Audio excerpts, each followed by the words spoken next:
Hello friends, आज का संपादकीय डिक्टेशन 80 वर्ड पर मिनट की गति से बोला जाएगा। सो चलिए दोस्तों, डिक्टेशन स्टार्ट होगा 5 सेकेंड बाद। स्टार्ट। लद्दाख में टकराव की स्थिति वाले गोगराहाट स्प्रिंग इलाके से चीन जिस तरह अपनी सेना पीछे हटाने के लिए तैयार हुआ, उससे यही स्पष्ट हुआ कि वह शक्ति की ही भाषा समझता है।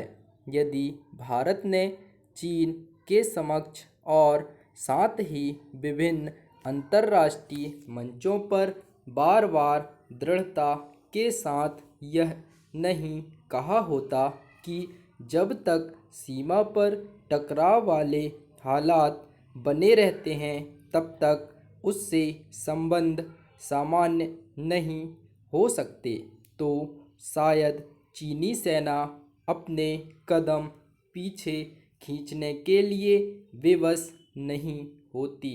निस्संदेह उसकी विवशता का एक कारण यह भी रहा कि भारत ने भी सीमा पर अपने सैनिकों की तैनाती के साथ सतर्कता बढ़ा दी थी। यह मानने के अच्छे भले कारण हैं कि चीन लद्दाख सीमा पर टकराव टालने वाले हालात खत्म करने के लिए इसलिए बाध्य हुआ क्योंकि अगले सप्ताह शंघाई सहयोग संगठन की बैठक होने वाली है, जिसमें भारतीय प्रधानमंत्री के अतिरिक्त चीनी राष्ट्रपति को भी शामिल होना है। अभी यह स्पष्ट नहीं कि उक्त बैठक में दोनों नेताओं के बीच कोई वार्ता होगी या नहीं, लेकिन चीन को यह संदेश देना तो आवश्यक है ही कि वह उसकी दादागिरी को स्वीकार करने के लिए तैयार नहीं।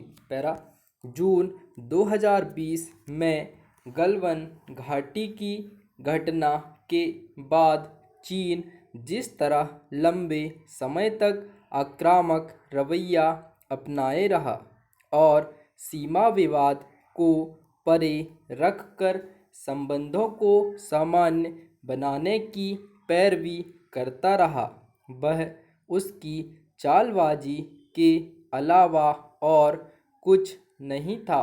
चूँकि चीन की कथनी और करनी में सदैव अंतर होता है और वह द्विपक्षीय संबंधों को मनमाने तरीके से परिवर्तित एवं परिभाषित करते रहता है, इसलिए भारत को यह सुनिश्चित करना होगा कि चीन के साथ लगती वास्तविक नियंत्रण रेखा पर मई 2020 से पहले वाली स्थिति बहाल हो। सच तो यह है कि चीन से तब तक सतर्क रहने और सीमाओं पर चौकसी बरतने रहने की आवश्यकता है जब तक वह सीमा विवाद को सुलझाने के लिए आगे नहीं आता। भारत इसकी अनदेखी नहीं कर सकता कि सीमा विवाद सुलझाने के लिए 2 दशक से भी अधिक समय से वार्ता जारी रहने के बाद भी नतीजा ढाक के 3 पात वाला है। जब तक सीमा विवाद नहीं सुलझता तब तक भारत को वन चाइना पॉलिसी के प्रति अपनी प्रतिबद्धता व्यक्त करने से इनकार करना चाहिए। यदि चीन भारतीय हितों के प्रति संवेदनशीलता नहीं दिखाता तो भारत को भी उसके हितों के प्रति संवेदनशील होने की कहीं कोई आवश्यकता नहीं। चूँकि गोगरा हॉट स्प्रिंग इलाके में पहले वाली स्थिति कायम हो जाने का यह मतलब नहीं कि चीन भरोसे के काबिल हो गया है।